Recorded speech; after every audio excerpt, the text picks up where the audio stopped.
Welcome to Sigma Equipment. Today's cycle test includes a Marion SRS dual ribbon blender. This particular machine is operating on a 240-volt system, 3-phase, and can be rewired to run a 480-volt system if needed. This type of ribbon blender uses a ribbon on a single shaft to mix a product.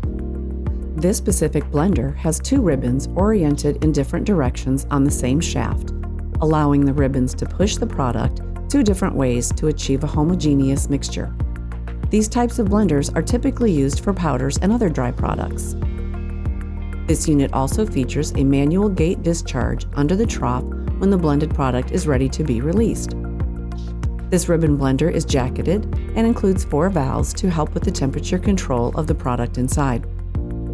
Product will enter through the entry port on the top of the blender. Once product is entered into the unit, an operator will activate the blender from the control panel. The shaft will begin to rotate, using 2 ribbons to create a homogeneous blend.